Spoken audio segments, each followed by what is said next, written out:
berbagai topik menarik dikupas dalam dialog hari ini.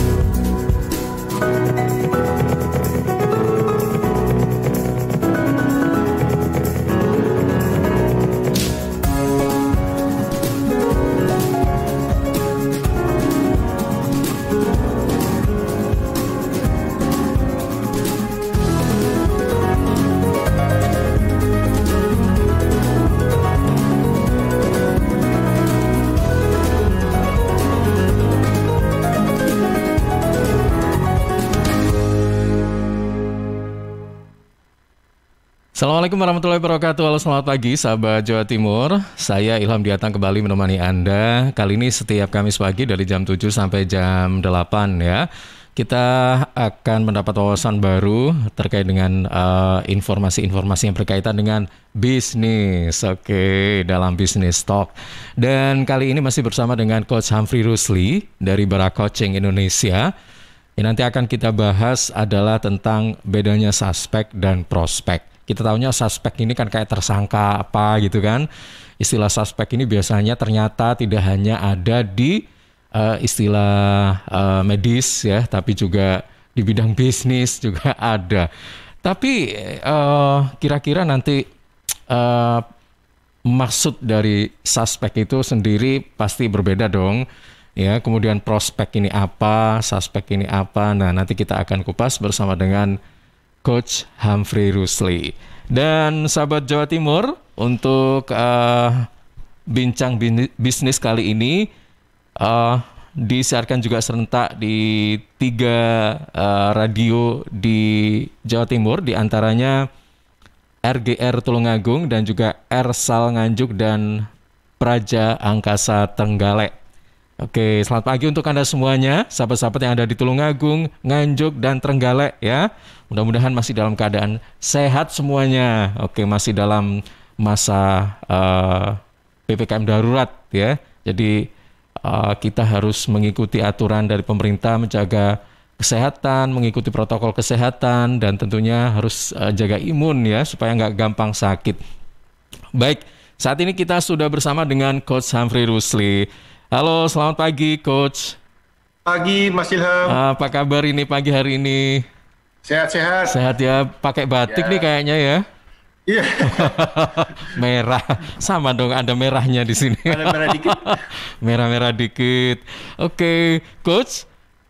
Ya. Pagi hari ini kita membahas tentang suspek dan prospek ya, suspek dan prospek. Seperti yang sudah saya sounding tadi di awal, suspek ini kan biasanya kalau saya sering baca informasi COVID-19 itu kan sering dipakai di istilah medis ya sebenarnya ya kan. Betul, suspek. betul. Tersangka ya ini artinya, bukan? Iya. Betul. Tapi mungkin di bidang bisnis, ekonomi ada artinya lagi. Mungkin bisa dijelaskan langsung nih, suspek, prospek ini apa sih artinya? Oke. Ya, pagi semuanya pendengar Suara Sidoarjo. Hari ini kita bicara lagi tentang marketing ya. Di dalam dunia marketing tentu ada tahap-tahap istilah-istilah yang kita perlu kuasai sehingga kita paham betul apakah tindakan kita sesuai nggak setiap levelnya, setiap tahapannya. Ya, seperti kita ketahui dalam marketing ada beberapa langkah. Langkah pertama adalah suspek. Sebelum nanti kita membahas prospek. Nah, suspek ini apa sih? Tadi Mas Ilham sudah beritahu, sudah sharing dengan tepat, yaitu tersangka. Loh, tersangka apa nih, kriminal? Bukan. Ya, suspek itu adalah kategori orang yang masuk ke dalam kriteria konsumen atau calon konsumen kita. Contoh misalkan, saya suspek itu kan tulis bukan saya tersangka, tapi kan saya duga, gitu kan? Dalam bahasa aslinya kan, if I suspect you, saya duga Anda. Jadi kalau suspek itu dalam bahasa dalam noun atau kata bendanya tersangka, dalam kata kerjanya itu adalah menduga, suspecting gitu ya. Jadi saya menduga orang dengan ciri-ciri ABC itu adalah orang yang cocok jadi konsumen kita. Jadi intinya dari suspek itu adalah dugaan orang yang menjadi calon konsumen kita itu memiliki kriteria apa. Gampangnya begitulah ya. Jadi kalau kita punya bisnis pakaian, ya tentu orang yang suka beli pakaian itu adalah suspek kita. Orang yang modis, kalau memang bisnis kita pakaian yang modis, tentu adalah suspek kita. Orang yang punya hobi belanja ke department store itu suspek kita, dugaan kita, ya tersangka kita. Ya, nah suspek itu tahap pertama yang paling perlu kita klarifikasi. Kalau kita tidak memiliki kriteria yang tepat, dugaan kita meleset, tentu akan susah untuk dinaik kelaskan menjadi prospek bahkan sampai ke closing. Jadi itu adalah suatu tahapan yang kita perlu tahu dari awal suspek kita siapa. Siapa yang kita duga cocok dengan layanan kita. Gitu Mas Ilham. Iya. Oke, Coach. Apakah orang atau calon konsumen dengan ciri-ciri yang kita anggap suspek, apakah itu memang truly suspek? Kadang-kadang kan orang-orang kan biasanya hanya untuk gaya-gayaan gitu kan, padahal betul. Dia nggak ada daya belinya gitu, misalnya gitu, gimana?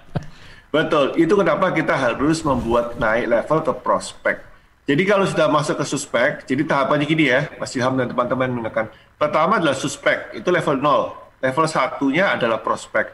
Apa sih prospek itu? Prospecting. Prospek itu sudah menjanjikan. Ya kalau kita bicara masalah prospektus, ya prospektus bisnis gitu ya. Jadi bisnis yang menjanjikan. Jadi kalau suspek itu belum menjanjikan, hanya fit in ke dalam kriteria yang kita inginkan. Kalau sudah prospek, itu berarti sudah mulai ada harapan. Nah, bedanya apa? Kalau suspek itu hanya dugaan, prospek ini sudah divalidasi. Sudah divalidasi, Mas. Jadi kembali ke kita jual baju, ya kita jual baju. Teman saya ini fashion designer gitu ya. Dia bilang, Coach, saya punya ya walaupun teman saya, tapi karena dia bukan klien saya, tapi dia tetap coach gitu ya. Coach, saya punya prospek itu adalah orang-orang yang sudah saya hubungin. Nah, ini betul ya. Jadi betul. Jadi orang-orang yang sudah dihubungin sudah terjadi silaturahmi antara suspek dengan penjual, maka suspek itu naik level ke prospek. Jika belum terjadi silaturahmi, maka kita belum bisa membuat dia sebagai prospek. Dia hanya dugaan. Nah, apa itu silaturahmi? Silaturahmi yang pertama adalah dia sudah mengizinkan kita untuk bertanya lebih dalam. Saya punya baju nih ya, apa betul Bapak atau Ibu atau Kakak suka belanja baju? Ini harus divalidasi. Karena betul tadi katanya Mas Ilham, siapa tahu dia memang tidak cocok ya, mungkin nggak cocok uangnya, mungkin nggak cocok gayanya, fashionnya, segala macam. Apakah betul dia membutuhkan baju dengan model seperti ini? Apakah dia suka model seperti ini? Apakah dia tertarik dengan menjadi misalkan abonemen newsletter kita untuk mendapatkan free majalah atau free e-magazine tentang fashion kita? Apakah mereka tertarik untuk mendatangi kita punya fashion show? Apakah ikut Zoom kita? Karena fashion show melalui Zoom ya. Jadi apakah mereka tertarik melalui Zoom ikut fashion show kita? Dan seterusnya. Nah, kalau dia sudah mengatakan yes, maka si suspek sudah naik level menjadi level 1, yaitu prospek. Dari 0 menjadi 1. Nah, ini ada lanjutannya, Mas. Jadi setelah prospek, belum tentu beli. Ya, belum tentu beli. Dia harus menjadi yang namanya kita aktivasikan. Jadi, dalam dunia marketing itu ada namanya konsumen yang sudah diactivated.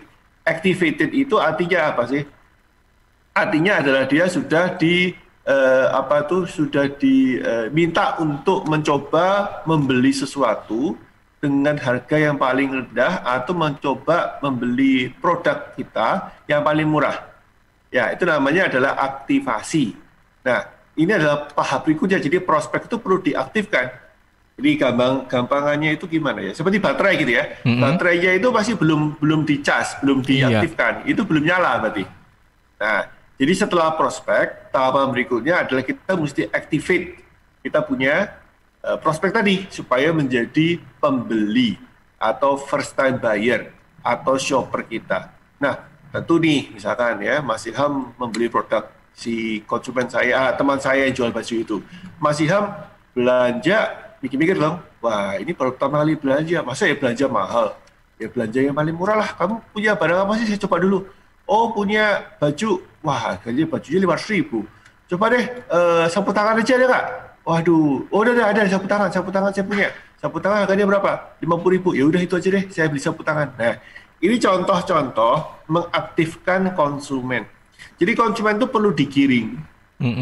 Ini bahasanya seperti kita menggiring sekelompok ternak gitu ya. Jadi kita ini mesti menggiring konsumen untuk pertama kali membeli produk kita yang paling affordable, paling tidak berisiko, salah beli yowis karena harganya nggak terlalu mahal, yang membuat mereka menjadi sangat sangat apresiatif ya. Mulailah dia mendalami hubungan lebih intens antara produknya dia dengan dia, sehingga dia nanti akhirnya goalnya kita mau menjadi konsumen yang membeli produk mahal. Nah, pertanyaan yang paling sering ditanyakan kepada saya, iya coach, kalau beli baju ditawari sapu tangan, kalau beli makan ditawari produk nasi goreng ya, produk makanan sejuta umat gitu ya, supaya mereka mau dulu.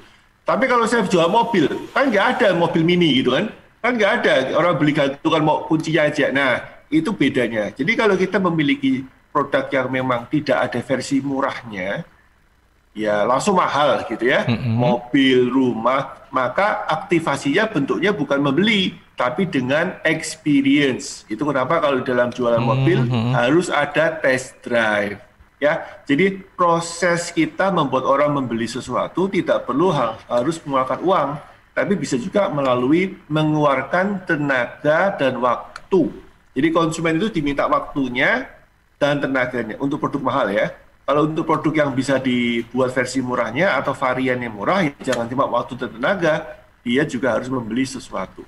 Nah, test drive itu kan butuh waktu, Mas. Yeah. Orangnya kalau mobil ya, semua familiar dengan istilah test drive ya. Coba mobil, belum tentu beli sih, tapi coba terus gitu kan.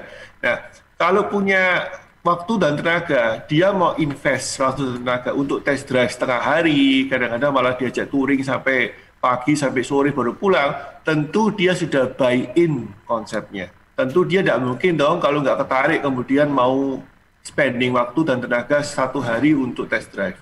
Itulah istilah daripada aktivasi konsumen. Ya, khusus barang-barang mahal.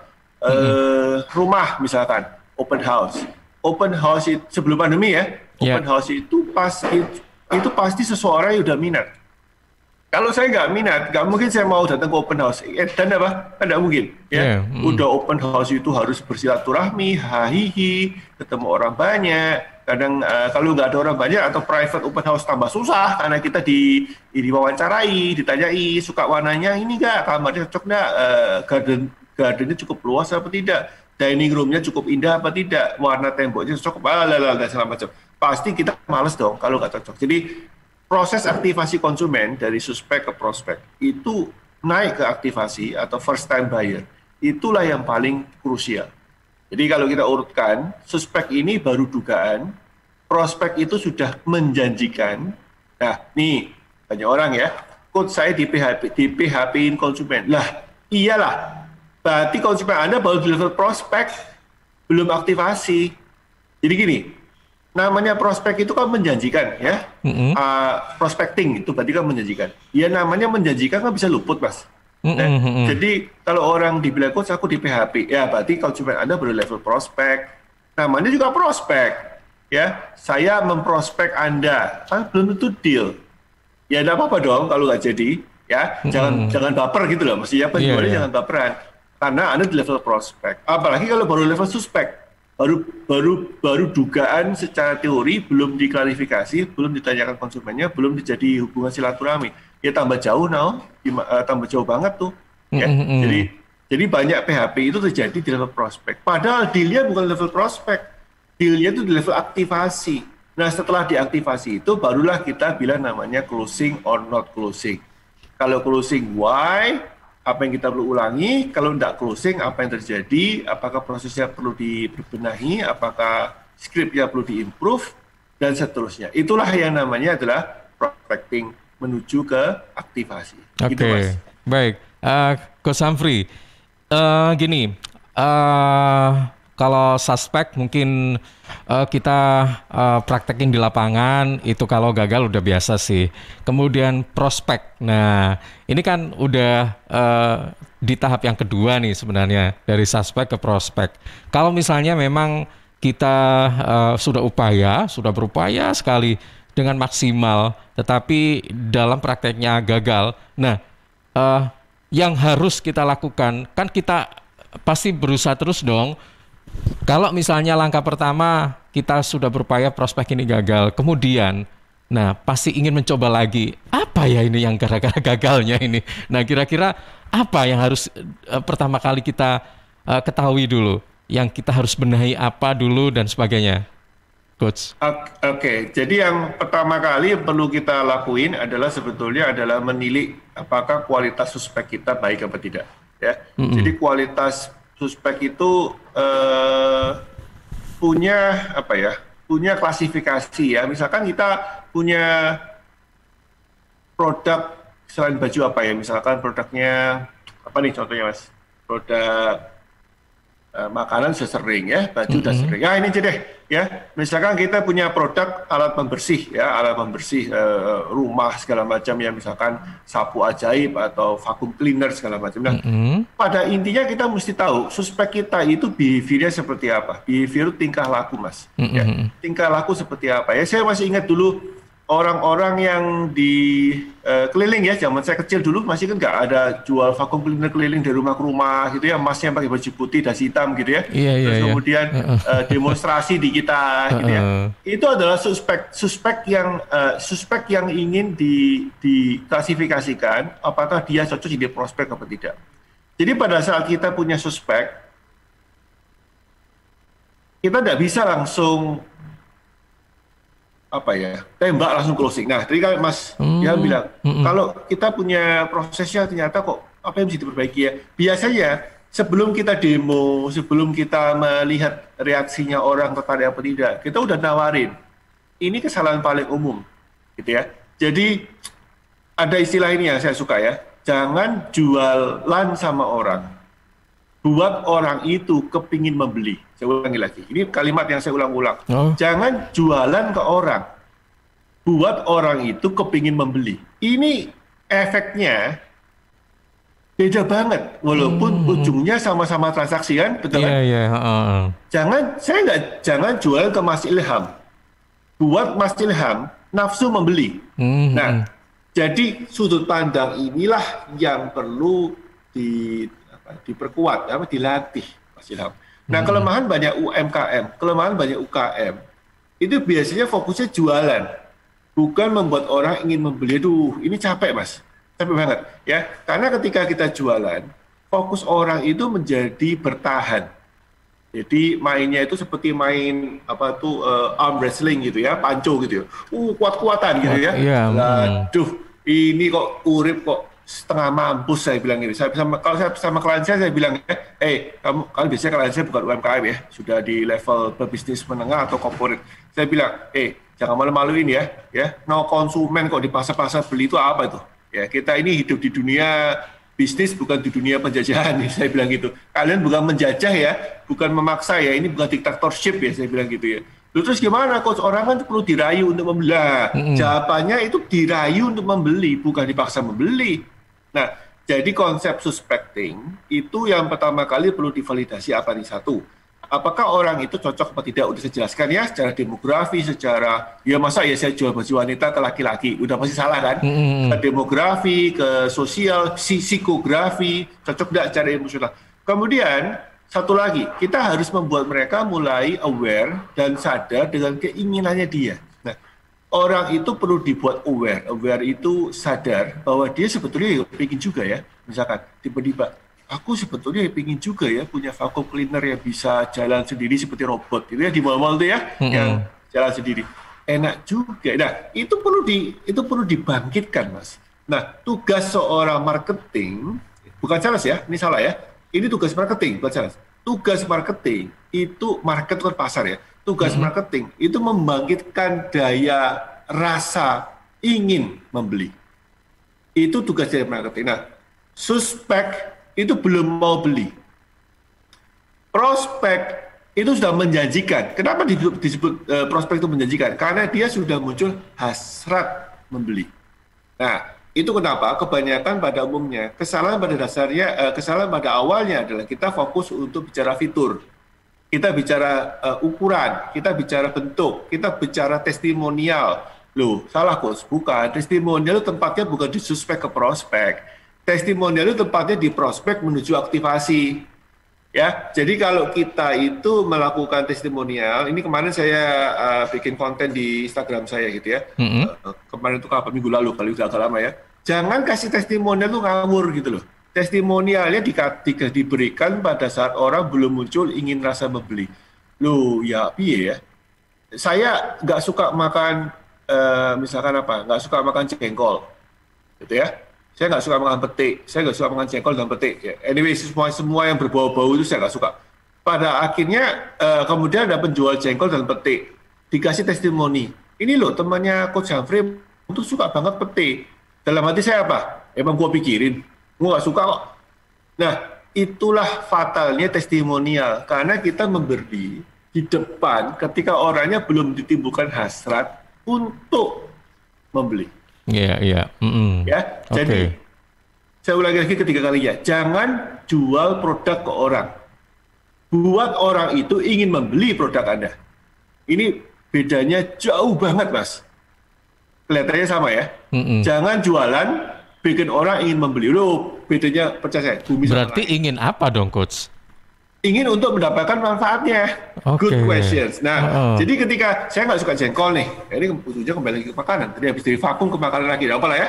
Saya lompat-lompat ya, teman-teman ya. Tapi intinya bisa ngerti poin saya. Saya nggak suka jengkol.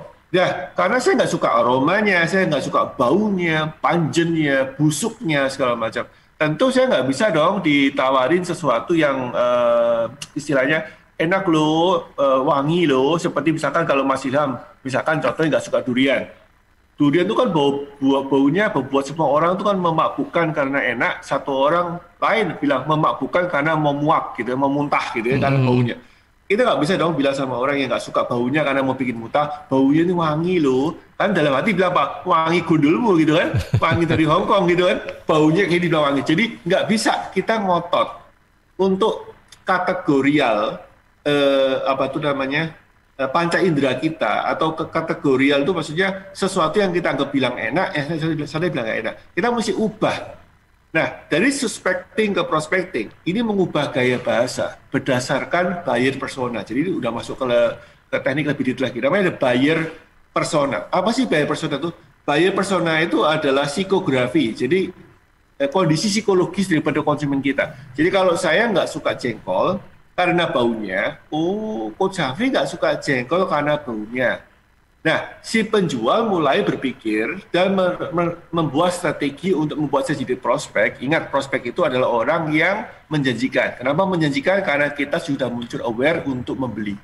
Kenapa saya ingin membeli? Karena ada manfaat untuk saya. Nah, manfaatnya nggak ada. Yang saya tahu cuma baunya. Maka diberitahu, jengkol ini bisa menyembuhkan COVID loh. Loh, tenang. Nah, ini adalah prospecting, Mbak. Nah, jadi begitu saya sudah mulai berpikir baunya nggak enak. Iya, baunya nggak enak. Jadi yang jual mulai, yang marketingnya mulai menyamakan frekuensi psikografi saya dengan mereka. Yang jual mulai menyamakan psikografi dengan saya. Jengkol nggak enak. Iya, memang sebagian besar orang nggak kuat. Tapi tahu nggak, Coach? Ini bisa mencegah orang kena COVID. Loh, bisa. Nah, ketika saya sudah mulai, loh, masa bisa? Saya diceritain, saya diberitahu fakta-fakta yang menarik, saya diberitahu, bukan fitur loh ya, fakta itu sesuatu sesuai dengan apa yang dijanjikan ya, misalkan menyembuhkan COVID ya, tentu bicara tentang COVID ya, bicara tentang orang yang sudah mau sesak napas, nggak bisa napas, akhirnya saturasi oksigennya turun jika anak, dan bla bla bla bla. Ini tentu ngawur ya, ini disclaimer, ini ngawur aja, ini cerita untuk membuat Anda ngerti poin saya. Maka saya mulai berpikir, memang baunya jengkol itu busuk. Tapi saya butuh supaya tidak sesak nafas atau saya butuh supaya tidak kena COVID. Coba deh. Nah, ini adalah prospecting, Mas. Jadi, urutannya dari prospek itu, urutan daripada suspek menjadi prospek. Yang pertama, prospek itu terjadi kalau orangnya sudah menjanjikan. Menjanjikan dalam hal apa? Dia sudah mengeluarkan janji bahwa dia atau menandakan janji, ada indikator bahwa dia sudah kepingin membeli. Kok dia bisa kepingin membeli yang awalnya nggak kepingin membeli? Kok awalnya nggak nafsu jadi nafsu? Karena dia sudah melihat value, manfaat untuk dirinya sendiri di produk dan jasa yang kita jual. Kok bisa saya tahu bahwa orang itu sudah memiliki, sudah mengerti value-nya? Ya karena saya gali dan saya sharingkan value-nya apa, dan dia sepakat bahwa value itu penting untuk dia. Itulah yang namanya prospecting. Oke. Baik. Jadi tadi sempat juga disinggung-singgung gitu ya, bagaimana kita upaya maintain dari suspek ke prospek. Mungkin ini kalau di breakdown lagi, ada nggak yang tadi sempat kita nggak singgung gitu, Coach? Ada nggak? Oh ada. Jadi suspek prospecting, maksudnya level berikutnya ya. Suspek prospecting, kemudian masuk ke aktivasi. Itu namanya first shopper. First shopper itu adalah orang yang pertama kali yang kalau mobil itu test drive, kemudian kalau properti open house, kemudian kalau jual baju itu beli sapu tangannya yang murah-murah. Bahkan ada merek Mugi ya, tahu merek Mugi yang saya tidak usah sebutin mereknya, yang terkenal banget, yang mahalnya ujubillah, yang suka touring-touring gitu ya. Yeah. Nah Mugi ini kan kadang harganya kan 1 miliar lebih tuh, yang soft tail itu ya, yang buntut, yang pendek itu yang paling murah, 1,2 sekarang. Nah kan nggak semua orang punya budget segitu mas. Akhirnya mereka belinya cuma sabuknya, lah sabuknya aja harganya 5 juta loh mas. Gitu ya. Nah, posisinya kadang nggak bisa beli sabunnya, beli sapu tangannya. Karena nggak bisa sapu tangan, beli rantai dompetnya. Itu ada dijual. Ya, rantai dompetnya dari kulit sama ada metal chain-nya itu, ada rantai besinya itu harganya sekitar 500.000. Ya. Kok tahu ya? Karena saya pernah diundang datang ke showroomnya Mugi itu di HR Muhammad waktu masih ada, sekarang sudah tutup ya. Jadi posisi HR Muhammad Surabaya. Jadi posisi orang itu ketika sudah sampai prospek, dia ditawari untuk masuk ke member, tanda kutip member itu bukan kartu member, tapi adalah untuk mencoba membeli sesuatu. Nah, membeli sesuatu itu namanya aktivasi. Nah, setelah aktivasi, dia akan dirayu untuk membeli yang kedua. Barang yang lebih murah atau barang yang sama, nggak usah. Yang penting kedua, munculkan habit. Ini namanya mengubah dari aktivasi menuju ke regular buyer. Jadi dari first buying menjadi regular buyer. Regular itu ya, jadi pembeli rutin. Ya minimal kalau nggak rutin dia mau ikut membership atau abonemen atau regular informasi atau ikut grup atau ikut Zoom, bla bla bla, tergantung bisnis kita apa. Nah, setelah dia ikut regular konsumen, baru kemudian dia diedukasi untuk membeli produk yang paling mahal. Nah, produk yang paling mahal inilah yang perlu edukasi lebih lanjut. Jadi edukasi itu jangan semuanya di depan. Ini kebanyakan orang salah paham. Coach, saya bisa mengedukasi konsumen lah. Edukasi konsumen gimana? Gini loh, kalau Anda belum lulus SMA, masih SD nih, kemudian dikasih edukasi gaya SMA-an atau gaya kuliahan, ya kan nggak masuk, ya pusing loh. Pak Mas Ilham? Iya betul. Konsumen itu jangan dicekoi dengan edukasi yang overload. Ini banyak para pembicara ya, maaf kata ya, saya itu bingung gitu ya. Caranya dia ngomong itu textbook banget, teori banget. Konsumen perlu diedukasi. Tunggu dulu. Konsumennya mana nih? Suspek, prospek, aktivasi, atau regular buyer? Nggak bisa dong. Edukasinya sama semua. Edukasi di setiap level konsumen, suspek, prospek ke first buyer atau aktivasi ke regular buyer, itu beda-beda. Kita nggak bisa membuat orang yang belum percaya diedukasi sesuatu yang sangat tinggi, sangat muluk, nggak nyambung otaknya dia. Kalaupun nyambung, nggak mau mikir karena saya nggak ketarik. The first job yang paling krusial daripada orang menawarkan sesuatu sebagai job desk dia memang marketing, maka dia harus membuat orang itu sekali lagi tertarik untuk membeli manfaat. Bukan tertarik untuk membeli produknya, no. Tertarik untuk membeli manfaat. Manfaatnya apa untuk saya? Untungku apa? Ya, apakah saya jadi lebih? Ini kalau misalkan saya perpanjang jadi panjang karena ada 10 manfaat ya, mulai dari manfaat yang berhubungan dengan kecantikan, umur panjang, keamanan, kemudian harga diri, itu ada 10 macam. Ya, manfaat-manfaat itu ya, misalkan kita bilang lipstick. Lipstick ini jualannya bukan tentang masalah pemulas bibir, jualannya adalah ego, karisma, sama seks. 3 ini yang dijual. Kenapa itu kalau misalkan lipstick itu kan nggak mungkin toh orang jualan lipstick itu cuma di zoom in ke bibirnya aja. Enggak, di zoom in itu semuanya, wajahnya, cantiknya, seksinya dia, padahal jualan lipstick. Ya, setelah itu baru zoom in ke bibirnya. Bisa paham ya? Ketika orang digiring ke dalam. Nah, jadi anggap aja kita jualan lipstick. Yang pertama kali kita sebut jangan lipstiknya, tapi cantiknya orang itu setelah pakai lipstick, nuansa sensualnya ketika orang pakai lipstick itu, dan itu akan membuat orang jadi kepingin. Kemudian baru di zoom in. Nah, zoom in ini adalah proses edukasi menuju ke aktivasi.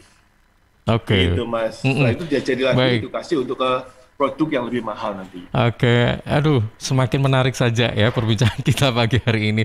Sampai menyangkut seks juga loh. Pagi-pagi ya Coach ya. Tapi memang, tapi nggak masalah. Ini kan memang berhubungan dengan lipstick ya. Selama ini kita tahunya memang lipstick ini kan menawarkan warna juga ya kan. Mungkin warna ini juga mengandung hal-hal yang berkaitan dengan 3 hal yang sudah disebutkan oleh Coach Samfri tadi ya. Betul. Oke, baik.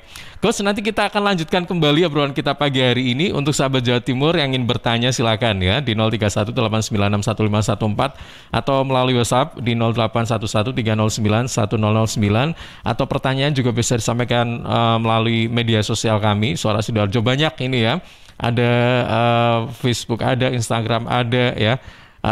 Atau mungkin yang saat ini juga menyaksikan secara live, ini juga bisa Anda manfaatkan untuk bertanya atau mungkin berbagi pengalaman dan sebagainya. Baik, kami akan kembali setelah beberapa spot berikut ini.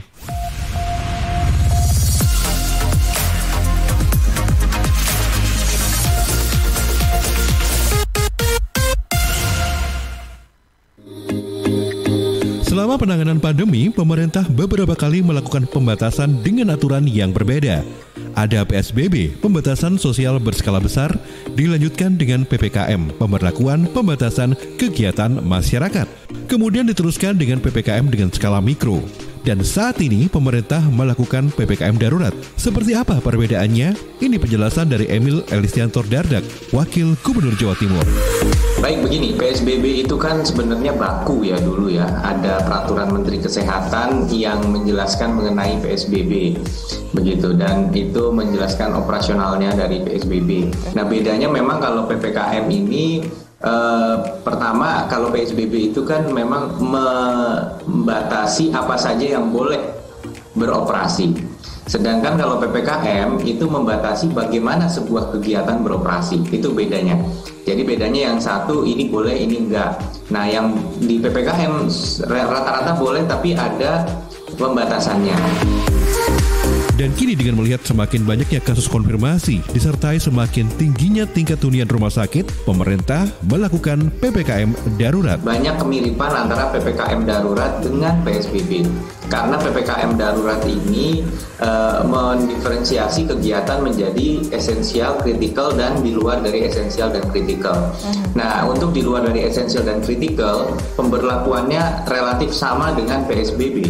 Begitu.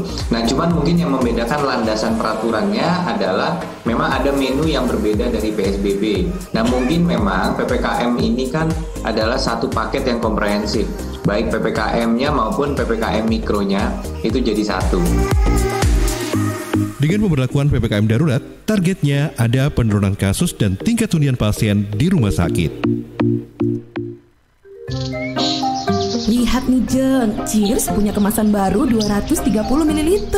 Wah, imut ya? Iya dong Jeng, bentuknya yang kecil dan seksi, gampang banget dibawa kemanapun dan kapanpun. Wah iya, bisa muat nih di tas tangan, taruh di kotak makan si adek, dan gampang juga ya dibawa pas jogging. Bener, dan di musim virus kayak gini, kita juga harus rutin minum air putih Jeng. Cheers Alkaline ini punya kandungan pH yang tinggi sampai 8,5. Jadi daya tahan tubuh kita lebih terjaga dan melindungi kita dari virus sampai resiko kanker. Nah, buat konsumsi di rumah atau di kantor, ada kemasan galon juga Jeng, yang 20 liter. Untuk pemesanan area Surabaya, hubungi kami di telepon 0807 124 3377 atau WhatsApp ke 0877 77 24 3377. Bagi Anda yang ingin bergabung menjadi partner Cheers, bisa hubungi 031 84 95 888. Anda di rumah aja ya, biar kami yang ngantar. Cheers Alkaline Powered 230 ml, seksi, healthy, easy. Untuk wilayah Sidoarjo dan sekitarnya bisa menghubungi Depo Candi di 0821 4225 6646 0821 4225 6646. Guys, sejak pandemi yang melanda Indonesia tahun lalu, sekarang semua kegiatan jadi serba online nih. Dari mulai meeting kantor, bisnis, presentasi ke klien, pembelajaran dan kuliah, sampai belanja keperluan sehari-hari, apapun deh. Tapi kamu nggak perlu khawatir, ada IndiHome yang bisa melengkapi kebutuhan layanan internet di rumah kamu. Paket yang memberikan layanan internet, TV interaktif, dan juga telepon rumah. Kamu bisa bebas nelpon selama 300 menit, internet cepat hingga 300 Mbps, dan juga akses ratusan channel TV favorit. Selain itu, kalian juga berkesempatan mendapatkan benefit tambahan lainnya. Ayo, segera cek di website www.indihome.co.id atau install aplikasi My IndiHome di App Store atau Play Store. Mendukung setiap langkah bebas karyamu, IndiHome, aktivitas tanpa batas. Wujudkan bersama IndiHome. PT Inet Global sejak tahun 2005 bergerak di bidang ICT, Information and Communication Technology, Internet Service Provider atau ISP, web hosting dan domain, fiber optic system, dan satelit atau VSAT, memberikan layanan jasa koneksi internet ke seluruh dunia dengan kecepatan tinggi dan harga yang kompetitif. Juga memberikan solusi dan jasa konsultasi pendistribusian koneksi internet, menyediakan solusi ICT yang komprehensif, terpadu, dan disesuaikan bagi pengguna yang mencakup data infrastruktur, managed service, cloud computing, IT services, serta layanan digital yang fokus untuk memanfaatkan peluang yang mendukung dan menambah nilai pada bisnis utama tiap customer. Untuk layanan dan servis Inet, hubungi kantor pusat Jalan Kuningan Barat nomor 8 Jakarta. Telepon 021 299 66900. Kantor Surabaya, Intiland Tower lantai 11, Jalan Panglima Sudirman 101-103 Surabaya. Telepon 031 535 3955 031 535 3955. Inet Global Indo, the best service for great solution. Rokok opo iki lho, kok putihan? Ya rokok kok, ya murah, ya akeh. Rokok ilegal iki. Masa rokok ilegal iki? Yo iki. Lah awakmu kok roh nek iki rokok ilegal? Rokok ilegal iki gak nek pita cukene. Samen paling roe bandrol kuwi lho. Rokoke kudu enek merek karo nama perusahaane sing terdaftar ndek bea cukai. Lokasi pembuatane ndek kene ya gak enek. Terus ndek kene rokok ilegal iki gak enek gambar karo peringatane teko pemerintah. Berarti rokok ilegal gak resmi no? Aduh ya mesti to Lemul. Rokok ilegal iki merugikan negara. Mergo ora bayar cukai sing digembangun negara. Walah tutu, sepenting wong-wong gak roh. Loh, gak iso le iki. Makane to le, tuku sing pasti-pasti ae. Aja ngawur. Laporkan peredaran rokok ilegal ke kantor Bea Cukai terdekat atau hubungi nomor 1.500 225 1.500 225. Iklan layanan masyarakat ini dipersembahkan Bea Cukai Sidoarjo. Ayo, ngewangi Bea Cukai, berantas rokok ilegal. Bea Cukai Sidoarjo, fokus mengawasi, tulus melayani. Tisu, masker, hand sanitizer, apalagi ya? Situ mau kerja atau mau camping sih? Kayak mau naik gunung aja. Hello, selama ini kemana aja? Ini yang perlu disiapin buat adaptasi kebiasaan baru alias new normal. Sekarang ini kita kudu dan harus terbiasa dengan kebiasaan hidup sehat, bersih, sesuai protokol kesehatan. Saat ini kita dalam perubahan pola hidup dalam situasi pandemi COVID-19. Jadi kita perlu melaksanakan adaptasi kebiasaan baru atau protokol kesehatan dalam kegiatan sehari-hari. Jangan lupa pakai masker, tetap jaga jarak, sering cuci tangan pakai sabun dengan air mengalir. Sediakan hand sanitizer kemana-mana. Kalau flu, di rumah saja. Nggak perlu bersalaman, say hello saja. Kalau nyampe di rumah, langsung mandi. Gunakan uang elektronik. Kalau naik kendaraan umum, jaga jarak. Balita atau lansia, di rumah saja. Ayo menuju new normal dengan melaksanakan protokol kesehatan dan menerapkan adaptasi kebiasaan baru. Hei, udah jam berapa nih? Kebiasaan telat juga masuk new normal ya?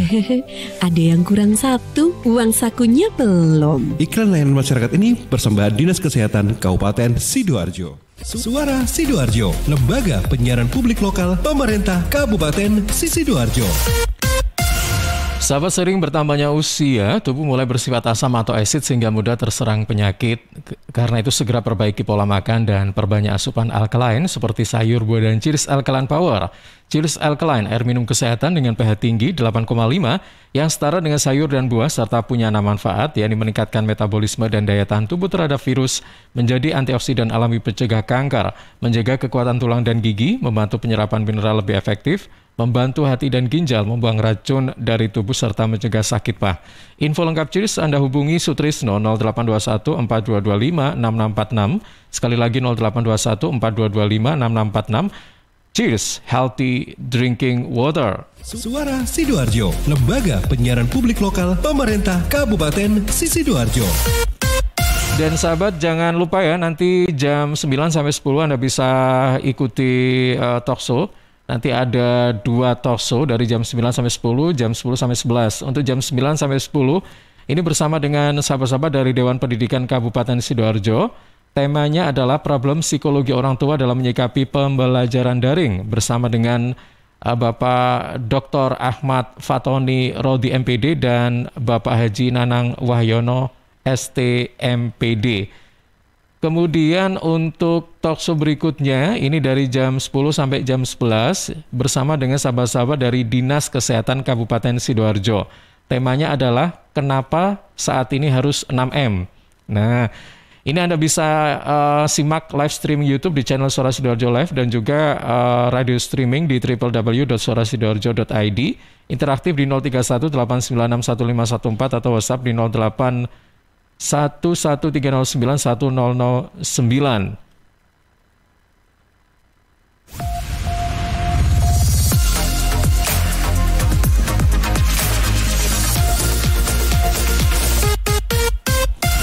Ya, sahabat Jawa Timur, kita kembali bersama dengan Coach Humphrey. Tadi sempat istirahat sejenak ya, sekitar 7 menit. Kita masih menyoal tentang bedanya suspek dan prospek. Tadi sudah sangat dijelaskan dengan gamblang bedanya, saya yakin sudah jelas semuanya ya. Coach Humphrey, Oke, ini ada 5 pertanyaan yang sudah saya dapatkan. Langsung saja di waktu yang kurang 12 menit ini.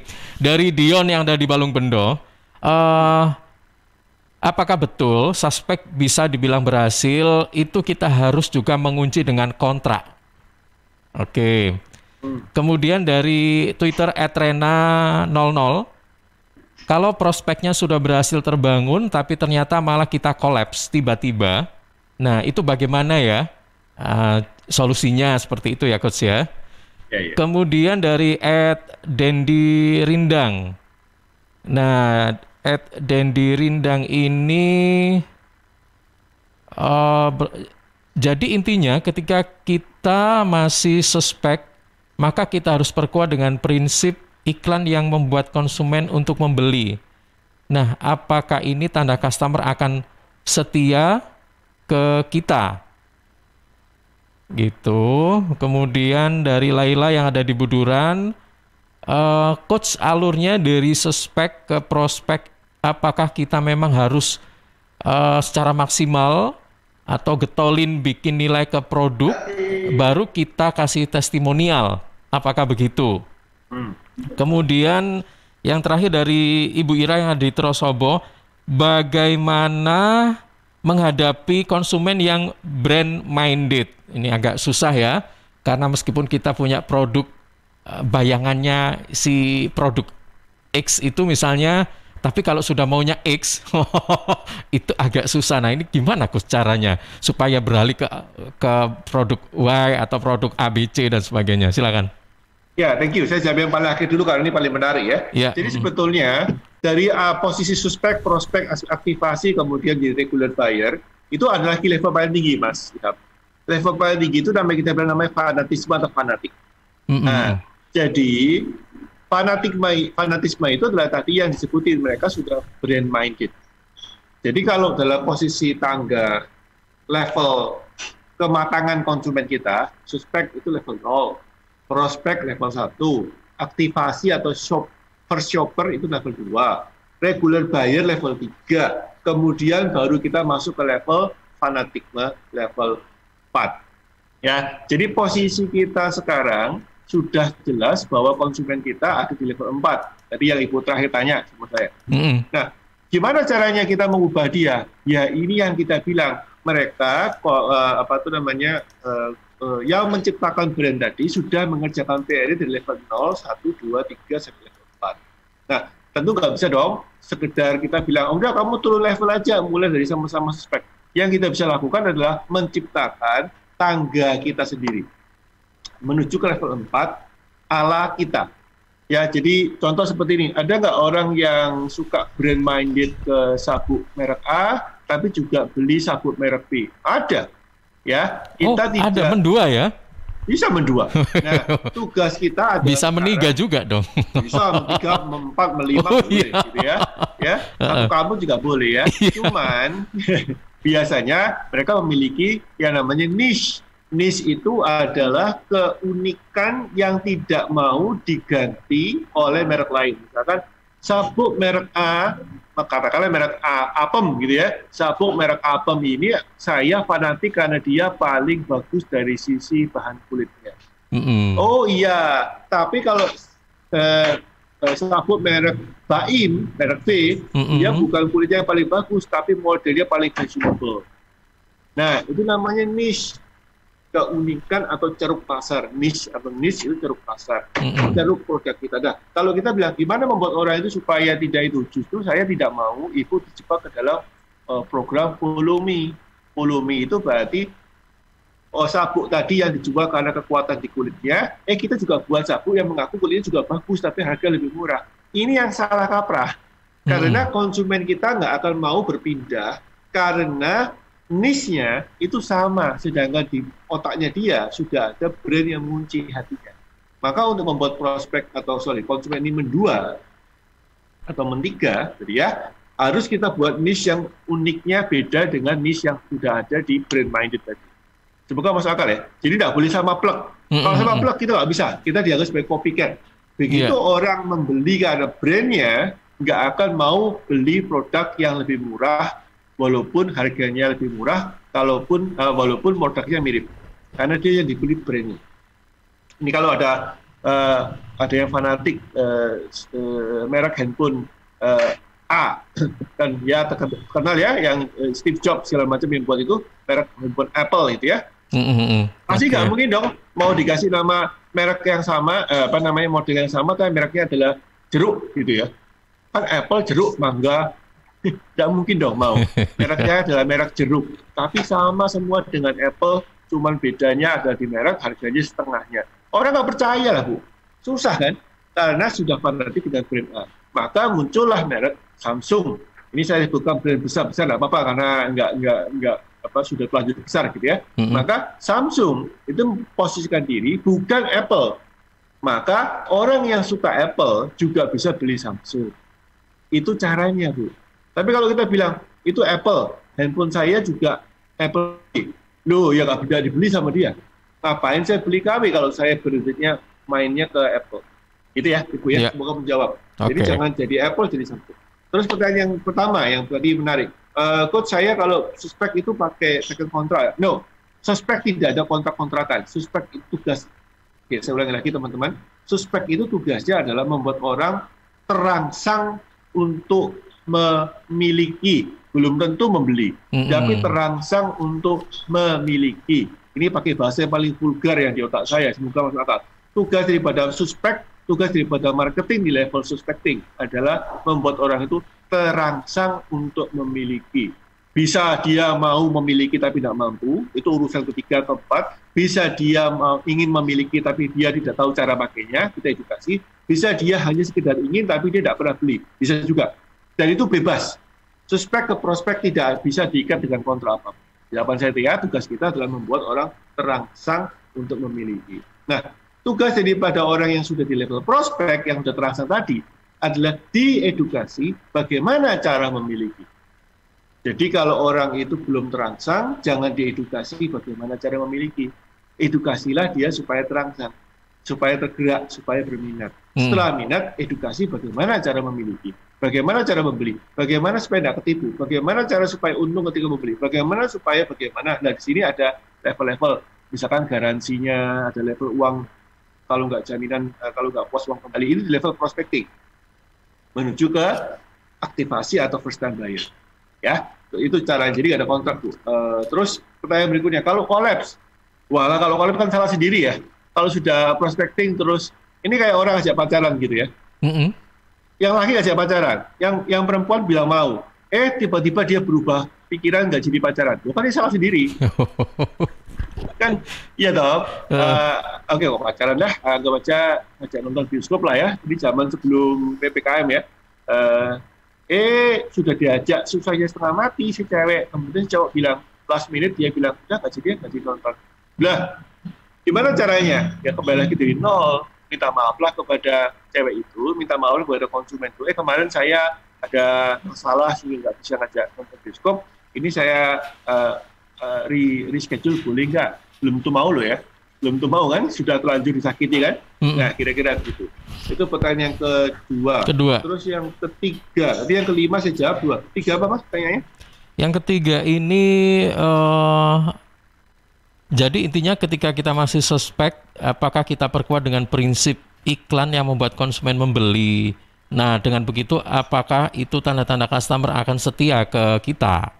Oke, ya sama dengan jawabannya tadi. Tugas daripada salah suspek, kita bukan iklan untuk membeli, kita iklan untuk membuat mereka kepingin. Bahasanya itu aware, ya, aware, sadar. Ternyata jengkol itu bagus loh untuk profit, gitu ya. Kalau nggak dibuat sadar, ya mereka nggak beli tuh. Nggak usah jauh-jauh. Bagaimana membuat orang membeli masker? Zaman dulu masker itu murah mas. Kenapa kok jadi mahal sekarang? Karena muncul aware bahwa kalau nggak pakai masker saya mati. Gitu loh. Jadi tugas daripada menciptakan awareness itu seperti orang disuruh beli masker.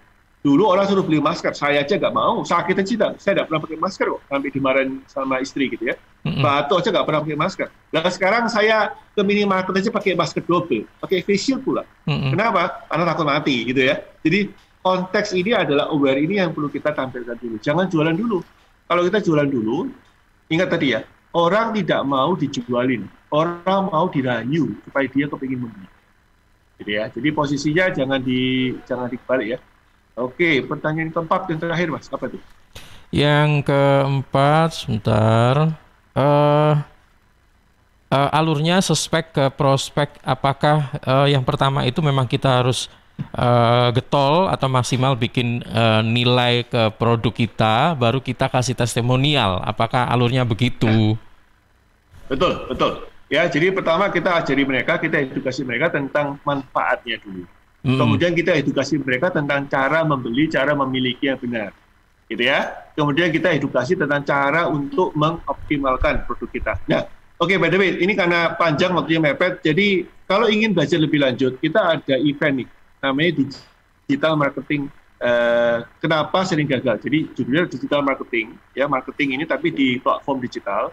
Intinya sama dengan yang saya katakan dari jam 7 tadi, tapi bedanya adalah di platform digital melalui medsos dan segala macam. Kenapa digital marketing itu sering gagal? Jadi sebetulnya sudah saya jawab di sini, yaitu karena membuat orang merasa dijualin, nggak membuat orang merasa kepingin beli, itu bedanya ya. Nah, tapi kalau mau tahu persis step-stepnya bagaimana dan apa yang mesti kita lakukan supaya nggak gagal, Anda bisa ikut di event digital marketing, kenapa sering gagal, tanggal 16 Juli, jadi ntar lagi ya, tanggal 16 Juli, sekarang kan tanggal 15, jadi besok, ya tanggal 15 Juli besok, jam 1.45, nanti yang mengajar kolega saya, ya Coach Patrick Rimba. Kalau ingin mendaftar, Anda bisa telepon ke 081, ini langsung handphonenya langsung khusus ya, handphone panitia nih, 081 311 888 428. Saya ulangi lagi ya, 081 311 888 428. Anda bisa tanya dulu, Anda bisa cek dulu apakah seatnya masih available. Ini khusus membahas tentang kesalahan di dalam marketing era media sosial. Semoga nanti bisa dimanfaatkan teman-teman untuk mau belajar lebih lanjut tentang step-step. Iya, sebenarnya yang gagal-gagal ini sekali lagi harus mengikuti pelatihan-pelatihan semacam ini ya Coach ya. Tapi bukan yang gagal saja, siapa tahu mungkin Anda yang sekiranya masih ragu-ragu dengan bisnis Anda atau masih ini stuck atau udah jalan sih atau apa sih, nggak ada salahnya kita menambah ilmu sebenarnya, ya kan?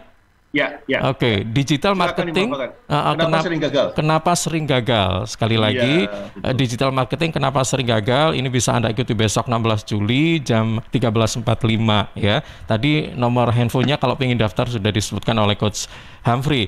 Baik Coach Humphrey, sebagai yang terakhir, apa ini yang patut kita sampaikan dengan tema bedanya suspek dan prospek ini? Silakan. Oke, ya cuma satu kalimat ya. Marketing tugasnya adalah untuk menggugah gairah konsumen. Closing atau selling tugasnya adalah untuk bertransaksi dengan konsumen. Bedakan itu. Marketing tugasnya adalah menggugah atau menimbulkan gairah konsumen untuk belanja. Selling tugasnya adalah untuk transaksi. Jangan dicampur adukan. Ini dua hal yang berbeda. Kalau Anda mencampur adukan sudah pasti gagal. Semoga bermanfaat. Sampai ketemu besok ya di acara kami di acara Kenapa Digital Marketing Sering Gagal. Semoga 1 jam ini bermanfaat. Saya Humphrey dari Para Coach Indonesia mau pamit. Salam The Next Level. Oke, terima kasih Coach. Selamat pagi.